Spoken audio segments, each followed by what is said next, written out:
నమస్తే, welcome to market pulse. దేశీయ stock మార్కెట్లు మరొకసారి నష్టాల్లో కొనసాగుతూ ఉన్నాయి. సెన్సెక్స్ 100కి పైగా పాయింట్లు పతనమైంది. నిఫ్టీ 80 పాయింట్లు డౌన్ అయింది. బ్రెంట్ క్రూడ్ ఆయిల్ ధర బ్యారెల్ $88.5 ఉంది. మార్కెట్ పై ఇరాన్ అమెరికా ఉద్రిక్తతల బాగా ఎఫెక్ట్ చూపిస్తోంది. హర్మూజ్ జలసంధిలో ఇప్పటికే ఇంధన నౌకల రాకపోకలకు ఆటంకాలు కలుగుతూ ఉన్నాయి. ఆ పరిణామాల ప్రభావం భారత్ మార్కెట్ పై కనిపిస్తోంది. మొత్తంగా 3 రోజులు బట్టి మనం చూస్తున్నాము. మార్కెట్స్ వరుసగా కూడా పతనానికి లోనే నష్టాల్లో కొనసాగుతూ ఉన్నాయి. ఇవాళ సెన్సెక్స్ 100 పాయింట్లకు పైగా పతనమైంది. నిఫ్టీ 80 పాయింట్లు డౌన్ అయింది. బట్ బ్రెంట్ క్రూడ్ ఆయిల్ ధర బ్యారెల్ కి $88.5 కూడా ఉంది. మాట్లాడదాం. మనతో పాటు ప్రభు గారు స్టాక్ మార్కెట్ అనలిస్ట్ జాయిన్ అయ్యారు. నమస్తే అండి ప్రభు గారు. నమస్తే అండి. 3 రోజులుగా కూడా మనం మాట్లాడుకుంటున్నాము. స్టాక్ మార్కెట్స్ అన్ని కూడా అలా పతనమయ్యే కనిపిస్తున్నాయి. ఈ రోజు కొంచెం అనుకున్నాము, బట్ ఈ రోజు కూడా సేమ్ అట్లానే డౌన్ లోనే కనిపిస్తోంది. ఈ రోజు మార్కెట్స్ ని ఎట్లా చూస్తున్నారు? డౌన్ ఫాల్ కొంచెం ఆగింది అనిపిస్తుంది. ఎందుకంటే క్రూడ్ కొంచెం తగ్గింది. 90 నుంచి 87 చేంజ్ వచ్చింది. చిన్న చిన్నగా అక్కడ ఏమన్నా ఇప్పుడు పాకిస్తాన్ మధ్యలో ఉండి సెటిల్మెంట్ చేస్తున్న అడ్జస్ట్మెంట్స్ అనేది న్యూస్ వస్తా ఉంది. సో నిజంగా అది కుదిరితే మంచిదే. సో ఎట్టి పరిస్థితుల్లో ఏదో అట్లా పాజిటివ్ న్యూస్ వచ్చినప్పుడు కొంచెం ఊపిరి పీల్చుకుంటుంది అన్నమాట మార్కెట్ కూడా. ఎందుకంటే వొలటాలిటీ ఎక్కువైంది. అంతే వొలటాలిటీలో అప్ అండ్ డౌన్ అవుతుంది. లాస్ట్ 7 days నుంచి కూడా అంతే ఉంది కదా. లాస్ట్ మినిట్ లో ఈ శాస్ వల్ల క్లోజింగ్ ఆక్షన్ సెషన్ వల్ల ఒక 100 పాయింట్స్ 150 పాయింట్స్ ప్లస్ చూపిస్తాం. నిన్న కూడా క్లోజింగ్ 24,350 ఆ రేంజ్ లో ఉంటే 360 ఆ రేంజ్ లో ఉంటే మీకు 24,435 దాకా అట్లా చూపిస్తుంది. దానివల్ల ఎవరు బెనిఫిట్ అవుతున్నారంటే మ్యూచువల్ ఫండ్స్ వాళ్ళు బాగా బెనిఫిట్ అవుతున్నారు. ఎందుకంటే ఆల్రెడీ ఎవరైతే మ్యూచువల్ ఫండ్స్ లో ఉన్నారో వాళ్ళకి క్లోజింగ్ రేట్ మీద నెట్ అసెట్ వాల్యూ ఫామ్ అవుతుంది యాంఫీ ద్వారా. సో 8 o'clock అప్డేట్ అవుతుంది సైట్ లో. ఆ రేట్ ని బట్టి మనం ఎప్పుడు ఆ రోజు మనం కొనుక్కుందామని చెక్ పంపించినప్పుడు ఎప్పుడైనా సరే ముందు రోజు 8 o'clock ఏదవుతుందో అదే వస్తుంది. అంటే ఆ 8 o'clock ఎప్పుడు తీసుకుంటారు? క్లోజింగ్ రేట్ దాని మీద తీసుకుంటారు. అంటే క్లోజింగ్ రేట్ మీకు 150 పాయింట్స్ 250 పాయింట్స్ పెరిగినప్పుడు వాళ్ళకి కొనే వాళ్ళకేమో ఇబ్బందిగా ఉంది. ఆల్రెడీ ఉన్న వాళ్ళకేమో మంచి చూపిస్తోంది. పర్సెంటేజ్ 3% 4% అప్ అయినప్పుడు ఆ పర్సెంట్ చూపిస్తుంది. వాళ్ళకి తప్ప మిగతా వాళ్ళందరికీ ఇబ్బందిగానే ఉంది. సో కొత్తగా కొనేవాళ్ళు మ్యూచువల్ ఫండ్స్ లో కొనే వాళ్ళకి కూడా లాస్ట్ మినిట్ లో నెట్ అసెట్ వాల్యూ పెరుగుతుంది. కాబట్టి ఈ రకంగా శాష్ వల్ల చాలా ఇబ్బంది పడుతున్నారు అనుకోవచ్చు. అది నిజంగా ఇంకా వాయిస్ పెరగాలి. ఎందుకంటే ఇలాంటిది ట్రైన్ వేసిన తర్వాత ఇబ్బందులు లేకుండా జనాలకి ఏమి ఇబ్బందులు లేకుండా చేయాలి. అది వారం రోజులు మోర్ దెన్ 1 week అయిపోయింది. ఇంకా ఎవ్రీడే కూడా చాలా ఇబ్బంది పడతా ఉన్నారు. అది అర్థం కావట్లేదు. అదే ఒక మిస్టరీ లా ఉంది. క్యాష్ ఏమో తక్కువలో ఉంటుంది, బ్యాంక్ నిఫ్టీ ఏమో అప్ లో ఉంటుంది, సెన్సెక్స్ ఏమో మైనస్ లో ఉంటుంది. సో అంటే పొంతం లేకుండా ఉంది. ఇప్పుడు నిఫ్టీ 100 పాయింట్స్ అంటే సెన్సెక్స్ 300 పాయింట్స్ ఉండాలి. సో ఆ రేషియో కూడా లేదు అసలు. కన్ఫ్యూజ్ చాలా. ప్లస్ ఉంటే మైనస్ ఉంటుంది, మైనస్ ఉంటే ప్లస్ ఉంటుంది, రివర్స్ ఉంటుంది. సో అది అడ్జస్ట్మెంట్స్ ఇంకా అయినట్లేదు.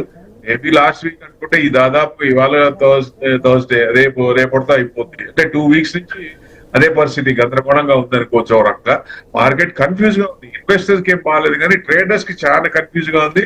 ఆ లాస్ట్ మినిట్ గొడవ ఏంటో అర్థమే కావట్లేదు. 200 పాయింట్స్ 150 పాయింట్స్ పెరగడం ఏంటి, మళ్ళీ నెక్స్ట్ డే మళ్ళీ డౌన్ అవడం ఏంటి. సో అది కొంచెం క్లారిటీగా లేదు. అది కొంచెం సెబీ ఎక్స్చేంజ్ లో క్లారిటీ ఇస్తే మంచిది. 250 పాయింట్స్ సెన్సెక్స్ డౌన్. ఇప్పుడు సెన్సెక్స్ 100 పాయింట్స్ ప్లస్ లో వచ్చింది. అంటే పడటం ఆగింది. సో ఇన్ని రోజులు పడింది కాబట్టి కొంచెం పడటం ఆగింది. సో ఇక్కడ నుంచి తీసుకొచ్చా అంటే లెవెల్స్ 24,310 అబోవ్ క్లోజ్ అయింది కాబట్టి రేపు ప్లస్ క్లోజ్ అవ్వచ్చు. నిఫ్టీ కూడా ఇవాళ 40 పాయింట్స్ మైనస్. అంటే యావరేజ్ ఇప్పుడు చూస్తే 40 పాయింట్స్. ఇందాక 80 పాయింట్స్ ఉంది, ఇప్పుడు 40 పాయింట్స్ అయిపోయింది ఆ శాష్ వల్ల. సో ఇంకా శాష్ కూడా కంప్లీట్ అవ్వాలి. ఇంకా 4 minutes ఉంది. అయిన తర్వాత మరి ఫైనల్ వస్తుందో తెలియదు. ఎందుకంటే అది పెరుగుతున్నప్పుడు ఇక్కడ కూడా కొంచెం చేంజెస్ వస్తాయి కదా. క్లోజింగ్ రేట్ తీసుకుంటారు. ఆ 340 క్లోజ్ అవుతుంది కాబట్టి ఆ రేట్ అప్డేట్ అవుతుంది max to max. So trending కొంచెం డౌన్ ట్రెండ్ ఆగి కొంచెం సపోర్ట్ తీసుకొని వచ్చిందా అంటే ఎఫ్ఐఎస్ కొంచెం అమ్ముతూనే ఉన్నారు. నిన్న కూడా అమ్మారు. మరి ఇవాళ తెలియదు కదా మనకి. ఇవాళ మేబీ బయింగ్ లో ఉండొచ్చు బహుశా. అందుకే మార్కెట్ కొంచెం పడకుండా ఆగింది. మెయిన్ ఎఫ్ఐఎస్ వల్ల కన్సిస్టెంట్ గా ఎంత అప్ లో ఉన్నా ఎంత డౌన్ లో ఉన్నా వాళ్ళు ఏమో ఆగట్లేదు. అంటే హెవీగా అమ్మట్లేదు, మధ్యలో కొంచెం సడలింపిస్తున్నారు. మళ్ళీ మామూలే. మెయిన్ క్రూడ్ తగ్గలేదు. 90 దాకా 87-88 ఉంది, అది తగ్గలేదు. అది తగ్గితే $2 తగ్గింది. అది తగ్గితేనే మనకి కొంచెం ఎఫెక్ట్ బాగా ట్రంప్ తగ్గుతుంది. కూడా ఒక స్టేట్మెంట్ పాస్ చేయడం జరిగింది, ఇంకా హర్మూజ్ యుఎస్ అధీనంలోనే ఉంది అని ఆయన ఒక స్టేట్మెంట్ పాస్ చేశారు. బట్ క్రూడ్ ధర చూసుకుంటే కూడా అంటే 90 వరకు కూడా ఉంది. బట్ ఇంకా అది ఏమైనా ఇంకా పెరిగే ఛాన్స్ ఉంటుందంటారా? ఎట్లా అదొకటి ఉంటుంది. మెయిన్ గా నిన్న మనం మాట్లాడుతూ కూడా కొత్తగా వచ్చే మార్కెట్ వాళ్ళకి ఎవరైతే వస్తారో వాళ్ళందరికీ కూడా బయింగ్ ఆపర్చునిటీ మీరు అన్నారు. అంటే సేమ్ ఇప్పుడు కూడా అదే ట్రెండ్ ఫాలో అయ్యి కొత్తగా ఇన్వెస్ట్ చేసే వాళ్ళు ఎవరైనా కూడా మార్కెట్ లో పెట్టాలనుకున్న వాళ్ళకి ఇది కరెక్షన్ గా కొంత చూడాలి, వెయిట్ అండ్ వాచ్ లాగా వెళ్ళి ఇన్వెస్ట్ చేస్తే బెస్ట్ అంటారు, లేకపోతే ఇప్పుడు తగ్గింది కాబట్టి కొంత షేర్లు కొనుక్కుంటే బెటర్ అంటారా? అంటే లాంగ్ టర్మ్ వ్యూ ఉన్న వాళ్ళకి నిన్నటికి వాళ్ళకి ప్లస్ ఉన్నట్టుగా తిరిగినట్టుగా చాలా stocks broader market business small cap పెరుగుతున్నట్టుగా. సో కొంచెం ఎప్పుడైతే ఆ బ్రాడర్ మార్కెట్ పెరిగిందో మార్కెట్ కొంచెం ఇదిగా ఉంటుంది. లార్జ్ క్యాప్ పెరిగినప్పుడు ప్లస్ చూపిస్తుంది. బ్రాడర్ మార్కెట్ పెరుగుతుందంటే హెవీగా హెల్దీగా ఉన్నట్టు మార్కెట్, ఎందుకంటే ఎక్కువ మందికి ప్రాఫిట్స్ వస్తాయి కాబట్టి. అది ఎప్పుడైతే బాగుందో అందరికి పుష్కలంగా డబ్బులు వచ్చే ఛాన్స్ ఉంటుంది. సో మెయిన్ అది ఇప్పుడు ఎట్టి పరిస్థితుల్లో భయపడాల్సింది స్టిల్ ఎనీ స్టేజ్ ఇన్వెస్టర్ కి భయపడాల్సిన పని లేదు. హ్యాపీగా వెయిట్ చేయొచ్చు, ఎందుకంటే టెన్షనే తప్ప టెన్షన్ తీసుకోవద్దంట నేను. ఇప్పుడు తక్కువ రేట్ లో దొరుకుతున్నాయి, నిన్నటి కంటే ఇవాళ కొంచెం బెటర్. సో ఎక్కడో చోట సెటిల్ అవుద్ది, జియో పొలిటికల్ టెన్షన్ సెటిల్ అవుద్ది, సెటిల్ కాకుండా ఉండదు. సెటిల్ అయిన తర్వాత ఇప్పుడు ఆయన ఏమంటారు, మీరు అన్నట్టు మా కంట్రోల్లో ఉందా? ఎక్కడ ఉందంటే స్ట్రైట్ ఆఫ్ హార్మూజ్ ఆయన కంట్రోల్లో ఉంటే మరి అన్ని షిప్లు అక్కడ ఎందుకు ఆగిపోయినాయి? అక్కడ ఉన్న బాబులు వాళ్ళ మైండ్స్ ఏవైతే పెట్టారో ఇంత మట్టికి ఎక్కడున్నాయో కూడా తెలియదు వాళ్ళకి, పెట్టిన వాళ్ళకే తెలియదు ఎక్కడున్నాయో. ఈయనకి అసలు ముందు అంత ధైర్యం వచ్చే ముందు ఆ స్ట్రైట్ ఆఫ్ హార్మూజ్ వచ్చే ఓపెన్ చేసిన ఏమన్నా మైండ్స్ తగిన పరిస్థితి ఏంటి? పెట్టిన వాళ్ళే తీయలేరు ఒక రకంగా చూస్తే. సో వాళ్ళే మ్యాక్స్ టు మ్యాక్స్ కష్టపడి తీయాలి. సో వాళ్ళకి ఎదురు వెళ్ళి ఇంకా నా చేతిలో ఉందని ఎట్లా చెప్తాం? ఇవన్నీ ఇట్లానే ఉంటాయి. ఫస్ట్ నుంచి కూడా అన్ని స్టేట్మెంట్ కూడా మనం చూస్తున్నాం కదా. This is not the first statement. అన్ని కంట్రోల్లో ఉంటే మరి ఎందుకు ఇబ్బంది? ఎందుకు 88 కి ఎందుకు వెళ్ళింది డాలర్? క్రూడ్ ఎందుకు వెళ్ళింది $88 కి? So it has to come down కదా, 60-70కి రావాలిగా. మనకు ఆయన కంట్రోల్లో ఉన్నప్పుడు షిప్స్ అన్ని బయటకు వస్తున్నప్పుడు మరి క్రూడ్, ఎనర్జీ, కెమికల్స్ ఇవన్నీ బయటకు వచ్చినట్టు కదా. మరి అక్కడ ఏం లేవు కదా. లేనప్పుడు ఇవన్నీ డిమాండ్ ఎందుకు పెరుగుతున్నాయి? సో డిఫరెంట్ గా ఆయన స్టేట్మెంట్లన్నీ మార్కెట్ మ్యానిపులేట్ చేయడానికి తప్ప ఇంకోటి కాదు. వాళ్ళ మార్కెట్ ని మ్యానిపులేట్ చేసుకుంటున్నాడు ఆయన, మనకి సంబంధం లేదు. మన మార్కెట్ వాళ్ళ మూలంగా ఇబ్బంది పడుతుంది. That's the main cause. Unnecessary Q1 బాగుంది, పారామీటర్స్ బాగుంది, ఇంట్రెస్ట్ బాగుంది, ఇంట్రెస్ట్ రేట్ మంచి రేట్ లో ఉంటే ఆర్బీఐ అనుకున్న రేట్ లో 2-6% అంటే దాంట్లో ఉంది. ఇన్ఫ్లేషన్ నిన్న వచ్చింది 4.5% ఎక్స్పెక్ట్ చేస్తే 4.45 వచ్చింది. వాళ్ళది 3.5, లాస్ట్ 3.5 అయితే 3.4 వచ్చింది. అంటే మనం అనుకున్నాం వాళ్ళు తగ్గిస్తారు ఎట్టి పరిస్థితుల్లో అని. జనవరికి ముందు ఇన్ఫ్లేషన్ కి ఇప్పుడు ఇన్ఫ్లేషన్ చూస్తే వాళ్ళ ఇన్ఫ్లేషన్ భయంకరంగా ఉంది. అయినా ఎట్లా తగ్గింది వాళ్ళది? 3.5, 3.1% తగ్గించారు. సో అట్లానే ఉంటుంది మరి వాళ్ళ ఇంట్రెస్ట్ రేట్ ఎట్టి పరిస్థితుల్లో వాళ్ళు ఇది చేసుకున్న ఉద్దేశంతోనే చేస్తారు కాబట్టి. సో ఆ ప్రెషర్ ఉంటుంది వాళ్ళ ఫెడ్ చైర్మన్. మనది కరెక్ట్ గా ఫెడ్ చైర్మన్ కి ఇండివిజువాలిటీ ఉంటుంది. గవర్నమెంట్ మీద ఆధారపడకుండా వాళ్ళు మార్కెట్ కి ఏం కావాలి, జనాల దగ్గర ఎట్లా క్యాష్ రొటేషన్ కావాలన్నా ఏం చేయాలనే పరిస్థితి చూసుకొని చేస్తారు కాబట్టి మన పారామీటర్స్ మన ఇవన్నీ బ్రహ్మాండం ఉన్నాయి, నో డౌట్. జియో పొలిటికల్ వల్లే మనం ఇబ్బంది పడుతున్నాం. ఓన్లీ వన్ కాస్, అది ఒక్కటి సెటిల్ అయిందంటే మార్కెట్ పెరిగే ఛాన్సులు ఉంటాయి కాబట్టి ఎంత త్వరగా అంత సెటిల్ అయితే మంచిది. అదే మనం కోరుకోవాలి. ఇన్వెస్టర్స్ ఎప్పుడు అదే కోరుకోవాలి. బట్ ఇది అవకాశాన్ని సద్వినియోగం చేసుకోవాలి. ట్రంప్ మనకి అవకాశం ఇస్తున్నాడు, ఎస్ మీకు తక్కువ రేట్ లో ఇస్తున్నాను కొనుక్కోండి అని. మరి అవకాశం సద్వినియోగం చేసుకోవాలి కదా ఎవరైనా సరే. మీకు ఏమైనా స్టాక్ మార్కెట్స్ గురించి ఏమైనా డౌట్స్ ఉంటే స్క్రీన్ పైన కనిపిస్తున్న నెంబర్ కి కాల్ చేసి మీకున్న డౌట్స్, అంటే ఎటువంటి షేర్స్ ని కొనుక్కోవాలి, ఇప్పుడు కొత్తగా మార్కెట్ లోకి వస్తున్న వాళ్ళు ఏ దాంట్లో ఇన్వెస్ట్ చేస్తే బాగుంటుంది, మనకి ఎనలిస్టులు కూడా జాయిన్ అయ్యారు. సో మీరు కాల్ చేసి వాళ్ళని మీకున్న డౌట్స్ ఏమైనా అడగచ్చు. స్క్రీన్ పైన కనిపిస్తున్న 7288889933 నెంబర్ కి కాల్ చేసి మీరు మీకున్న సందేహాలను అడగచ్చు. ప్రభు గారు, నిన్న టాటా సన్స్ చైర్మన్ కొడుకు అంటే చంద్రశేఖర్ రాజీనామా చేసినాక టాటా షేర్స్ ఒక్కసారికి కూడా పడిపోయాయి. బట్ అంటే అది ఎంత ఎఫెక్ట్ చూపిస్తుంది అంటారు మార్కెట్ పైన?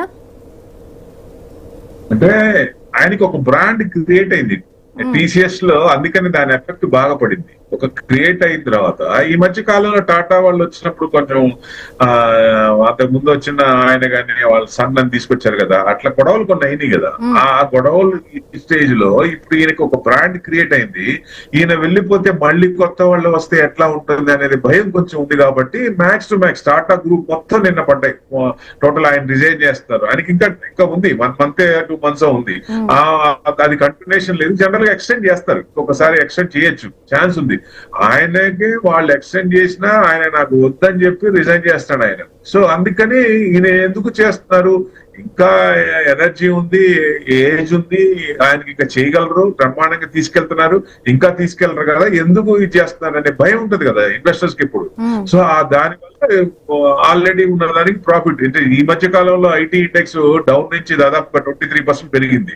సో దానివల్ల కొంతమంది ఈ మధ్య కొన్ని వాళ్ళ ప్రాఫిట్ బుకింగ్ లో ఉంటారు కాబట్టి ఆ ప్రాఫిట్ బుకింగ్ చేసుకున్నారు అనుకోవచ్చు. దానివల్లే అంత పెద్ద ఇదేం కాదు. మళ్ళీ వచ్చిన వాళ్ళ పరిస్థితి ఎవరైతే కొత్త వాళ్ళు వస్తారో వాళ్ళు కూడా కరెక్ట్ గా ఉంటే డెఫినెట్ గా TCS ever green, nothing but gold అనుకోవచ్చు టీసీఎస్ ని. సో డెఫినెట్ గా లాంగ్ టర్మ్ లో మళ్ళీ అది పడుతున్నప్పుడు బాగా పడినప్పుడు పండించి మంచి రేట్ లో కొనుక్కుంటే మళ్ళీ పెరిగినప్పుడు మంచి ప్రాఫిట్ వస్తాయి. డివిడెండ్ బాగా డిక్లేర్ చేస్తారు, మంచిగుంటుంది. వాళ్ళు ఎంప్లాయీస్ ని కూడా రిక్రూట్మెంట్ బాగా చేస్తారు. రీసెంట్ గా కూడా వాసవి కాలేజ్ లో కూడా దాదాపుగా 300 మంది తీసుకున్నారు వాళ్ళు టీసీఎస్ వాళ్ళు. సో రిక్రూట్మెంట్ ఎక్కడ ఆగలేదు. మిగతా కంపెనీ ఎక్కడ కనపడలా, ఆ కంపెనీ తప్ప. ఇన్ఫోసిస్ కూడా అంత రిక్రూట్మెంట్ లేదు. టీసీఎస్ ఎప్పుడు ఎవర్ గ్రీన్ రెపరెపలాడుతుంటది, కలకల్లాడుతుంటది. కొత్త వాళ్ళని ప్రతి సంవత్సరం రిక్రూట్మెంట్ ఉంటుంది. అందుకే మనకి 1,00,00 మంది ఇంజనీరింగ్ బయటకు వస్తున్నారు. క్యాంపస్ కి వెళ్ళి వాసవి దాంట్లో కూర్చొని 300 మంది సెలెక్ట్ చేశారంటే ఇట్స్ ఫంటాస్టిక్ కదా, వాళ్ళందరికీ జాబులు వచ్చినట్టే కదా. సో ఎక్కువ మంచి బ్రాండ్ క్రియేట్ అయింది. సో దాని వల్ల కొంచెం ఇదవుతారు కాబట్టి ప్రాఫిట్ బుకింగ్ అనుకోవచ్చు. అదేం బాధ లేదు, మళ్ళీ పెరిగే ఛాన్సులే ఉంటాయి. సో అలా పడ్డప్పుడు అవకాశాలు. అందుకని నేను అనేది ఎప్పుడైనా సరే తమిళియన్స్ కి అమావాస్యలో ఇన్వెస్టర్ మార్కెట్ పడినప్పుడు అవకాశం దాన్ని సద్వినియోగం చేసుకోవాలంటారు. 100% దాన్ని చేసుకుంటే ఆ డిప్ ఆ డిస్కౌంట్ కూడా మనకు క్రియేట్ అయ్యే ఛాన్సెస్ ఉంటాయి. ప్రభు గారు, నిన్న నిఫ్టీ అంటే 24,300కి లాస్ అయితే ఇవాళ 24,400కు పైగా కూడా నిఫ్టీ లాస్ అయింది. అంటే ఇప్పుడు మనం చూసుకున్నాం అంటే బ్రెంట్ క్రూడ్ ధర 100 రూపాయలకి దగ్గరగా చేరువ అవుతే అంటే ఇప్పుడు సెన్సెక్స్ కి నిఫ్టీకి సంబంధించి కూడా ఇంకా వాటి షేర్లపై ఇంకా ఎంత ఒత్తిడి పడే ఛాన్స్ ఉంది అంటారు?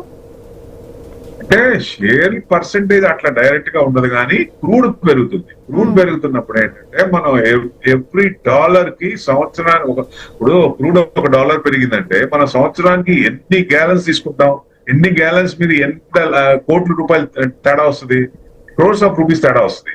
సో క్రూడ్ కొంటూనే ఉంటారు కదా గవర్నమెంట్ కానీ ప్రైవేట్ కంపెనీస్ కానీ, కంటిన్యూస్ గా తీసుకుంటూనే ఉంటాయి. ఆ $1 అంటేనే అది కరెంట్ అకౌంట్ డెఫిసిట్ మీద పడుద్ది. ఆ కరెంట్ డెఫిసిట్ పడిందంటే మనకి అది ఇదే కదా, ఎక్కువ పెట్టుకోవాల్సి వస్తుంది, డాలర్స్ ఎక్కువ పెట్టాల్సి వస్తుంది. దానివల్ల మనకి డాలర్స్ ఎవాపరేట్ అయిపోతా ఉంటాయి. ఉన్న $690 బిలియన్ ఉన్నాయి కదా, అది ఎక్కువ అది పెరుగుతున్నప్పుడల్లా మనకి టెన్షన్ వస్తుంది. అందుకనే ఈ మధ్య కాలంలో ఆ డాలర్స్ తగ్గుతున్నాయనే ఉద్దేశంతోనే గోల్డ్ కొనొద్దు, గోల్డ్ కొంటే మనం ఎక్కువ డాలర్స్ లోనే కొనుక్కోవాలి బయట నుంచి, కాబట్టి గోల్డ్ కొనొద్దని చెప్పింది కూడా అందుకే. ఎప్పుడైతే ఫారెక్స్ రిజర్వ్స్ తగ్గుతాయో, ఈ మధ్య కాలంలో ఫారెక్స్ రిజర్వ్స్ తగ్గుతూ FDI అంటే FII FPI కాకుండా FDI ఇన్వెస్ట్మెంట్ కూడా తగ్గింది. అప్పుడు గవర్నమెంట్ కొంచెం అలర్ట్ తీసుకొని బ్యాంకుల్లోకి మీకు దాదాపుగా $50 బిలియన్ FCNR కి వాళ్ళు కనుక డాలర్స్ డిపాజిట్ FD లో డిపాజిట్ చేసినా, బాండ్స్ లో పెట్టినా వాళ్ళకి ట్యాక్స్ లేకుండా చేశారు. సో అందుకని వాళ్ళకి దాదాపుగా మీకు ఈ పార్టీకి $6, $7, $8, $10 బిలియన్ దాకా వచ్చి ఉండాలి. సో అది బ్యాంక్ RBI డిక్లేర్ చేయాలి. అది 5 దాకా చెప్పారు. సో నెక్స్ట్ కూడా వచ్చే ఉంటాయి. అంటే $50 బిలియన్ ఎక్స్పెక్ట్ చేశారు. అందుకనే ఇవన్నీ మారినప్పుడు bank Nifty, banking and financials ముందుంటాయి. సో ఎప్పుడైతే వీళ్ళకి ఇచ్చారో అదే ఆధారంగా ఈక్విటీ మార్కెట్ లో కూడా లాంగ్ టర్మ్ క్యాపిటల్స్ గెయిన్ కి నేను మార్చడానికి కరాఖండిగా మేడం చెప్పేశారు. So next short term capital gains STDకి చెప్పలేదు, ఆ రెండింటికి చెప్పలేదు. కాబట్టి దానికి ఏదైనా సోర్స్ చూపిస్తారనే ఆశ ఇన్వెస్టర్ కమ్యూనిటీలో ఉంది, ప్లస్ FIS లో కూడా ఉంది. వాళ్ళకి కనుక ట్యాక్స్ సోర్స్ అలాంటిది ఇస్తే మార్కెట్ బ్రహ్మాండంగా పెరిగే ఛాన్స్ ఉంటుంది. జనరల్ గా ఇక్కడ నుంచి 30% వేసుకోవచ్చు. ఎందుకంటే 2 years ఇబ్బంది పడ్డాం, కన్సిస్టెంట్ గా డౌన్ సైడ్ 2 years ఇబ్బంది పడ్డాం. So mid and small cap కూడా బీట్ అండ్ డౌన్ బాగా పడ్డాయి. సో అక్కడి నుంచి లాస్ట్ 6 months నుంచి బ్రాడర్ మార్కెట్ కూడా పెరుగుతోంది అందరికి. ఎందుకంటే లార్జ్ క్యాప్స్ అందరూ కొనలేదు. So small and mid cap ఎక్కువ ఉంటుంది. ఎప్పుడైతే స్మాల్ అండ్ మిడ్ క్యాప్ పెరుగుతున్నాయో అందరికీ డబ్బులు వస్తాయి. అందరి పుష్క 3 పూలు 6 కాయలుగా ఉంటుంది మార్కెట్, అందరికి డబ్బులు వస్తాయి. కాబట్టి ఎప్పుడైనా అదే కొనుక్కోవాలి మనం. లార్జ్ క్యాప్ ఒక్కటే చేస్తే ఉపయోగం ఉండదు. ఎందుకంటే నిఫ్టీలో స్టాక్స్ పెరిగినంత మూలంగా ఓన్లీ నిఫ్టీ స్టాక్స్ పెరిగితే ఏం ఉపయోగం ఉండదు. సో కొంతమందికి క్రీమ్ ఎంత ఉంటారు 10%, మనకి మిడిల్ అండ్ లోవర్ మిడిల్ చూస్తే 90%. జిఎస్టీ కట్టేది టోటల్ గా ఈ 90%. 10% are not paying GST, they are enjoying that. Only 90% are paying GST. మన జిఎస్టీ 2 లక్షల కోట్లు వస్తుంది, 2.5 లక్షల కోట్లు వస్తుందంటే ఎవరి వల్ల వస్తుంది? వీళ్ళ వల్లే వస్తుంది. కానీ మీరు ఎవరిని పిండుతున్నారు? వీళ్ళనే పిండుతున్నారు. ట్యాక్స్ అని, ఆ ట్యాక్స్ అని, ఈ ట్యాక్స్ అని విపరీతంగా పిండుతున్నారు. ఎందువల్ల? అది కాకుండా ట్యాక్స్ కొంచెం సరళింపు చేస్తే ఇన్వెస్ట్మెంట్ ఎక్కువ వస్తుంది. బయట నుంచి ఎఫ్ఐఎస్ వాళ్ళకి ట్యాక్స్ హోప్స్ ఏదైనా ఇస్తే వాళ్ళు వస్తారు. ఇవన్నీ కూడా చాలా ఈగర్ గా వెయిట్ చేస్తాయి. So what they will do, government ఎలా వస్తుంది? ఎందుకంటే ఈ మంత్రివర్గం కూర్పులో దాంతో పాటు అక్కడ దీన్ని కూడా కొంచెం డిక్లేర్ చేస్తారని అనుకుంటే అది ఇంకా ఎక్స్టెండ్ చేస్తాను. మరి ఎప్పుడు చేస్తారో తెలియదు. కాబట్టి ఎప్పుడోసారి వస్తుంది. వచ్చినప్పుడు మేబీ ఫిబ్రవరిలో బడ్జెట్ ఉంటుంది కాబట్టి నెక్స్ట్ అప్పుడేమో చెప్తారా. వచ్చినప్పుడు వీటికి ఏదైనా ఇచ్చినప్పుడు మార్కెట్ కి బూస్ట్ వచ్చే అవకాశం ఉంటుంది. ట్యాక్స్ హోప్స్ ఇస్తేనే కదా ఎవరన్నా ముందుకు వచ్చేది. ఇప్పుడు 30% స్లాబ్ లో ఉన్న వాళ్ళు ఇండియాలో 42% కడుతున్నారు. ఈ ట్యాక్స్ అని, ఆ ట్యాక్స్ అని, జిఎస్టీ అని, ఎస్టీటీ అని, వాట్ నాట్. ఇంకా ఏ ట్యాక్స్ లేవు.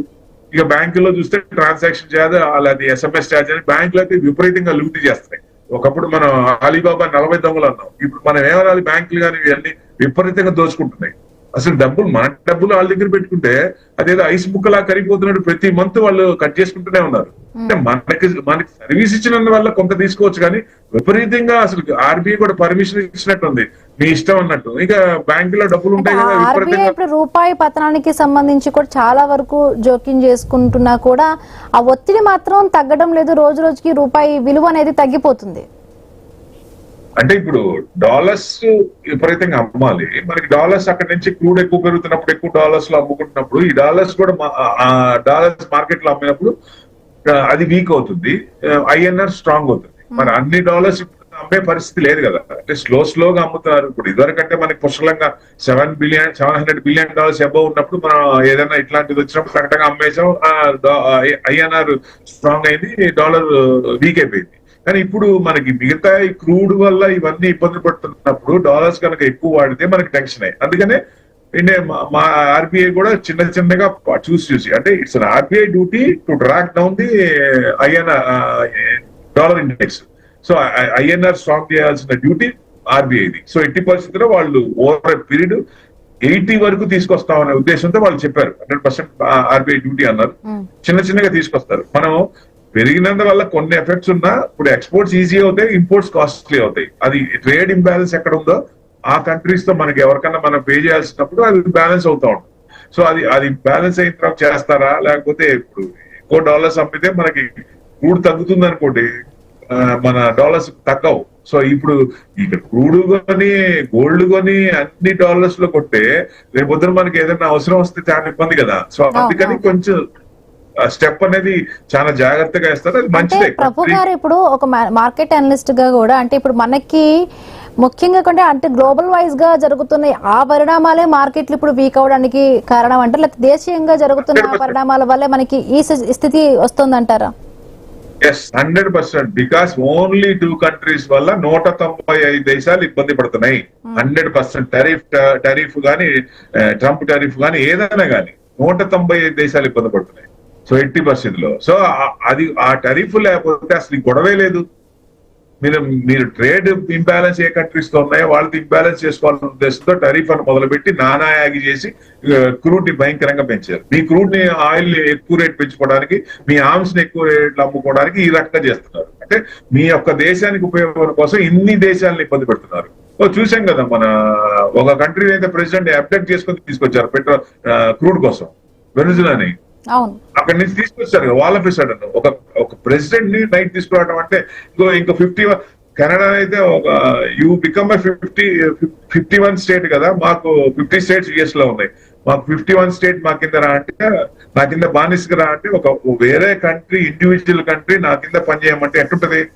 అసలు అంత స్టేట్మెంట్ ఇస్తే మరి ఇదే కదా, ఇంతమంది ఇబ్బంది పడుతూనే ఉన్నారు. ఎవరు మనం కూడా కొంచెం జాగ్రత్తగా యుఎస్ తో కూడా ఎక్స్పోర్ట్ చేసుకోవాలి కాబట్టి కొంచెం ఇంపోర్ట్ చేసుకోవాల్సిన కొన్ని ఉంటాయి కాబట్టి కొంచెం మన ప్రైమ్ మినిస్టర్ గారు చూసి అడుగులేస్తున్నారు. ఫెంటాస్టిక్. అది ఇలాంటి ప్రైమ్ మినిస్టర్ ఉంటాం నిజంగా హ్యాట్స్ ఆఫ్ అనుకోవచ్చు. ఎందుకంటే మనం కూడా యుద్ధం చేయొచ్చు అంటే పరిస్థితి ఏంటి?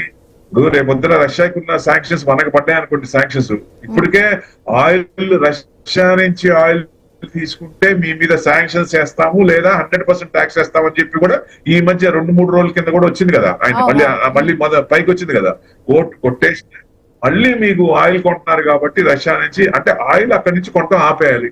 తక్కువగా ఇచ్చినప్పుడు $30 తక్కువ ఇచ్చినప్పుడు మీరెవరండి చెప్పడానికి ఇది మా కంట్రీకి సంబంధించింది, మా సోవజెంట్ కంట్రీకి సంబంధించింది, మేము కొంటాం అనే ఉద్దేశంతో ధైర్యంగానే కొంటున్నాం మనం. అది ఫెంటాస్టిక్ ఒక రకంగా చూస్తే.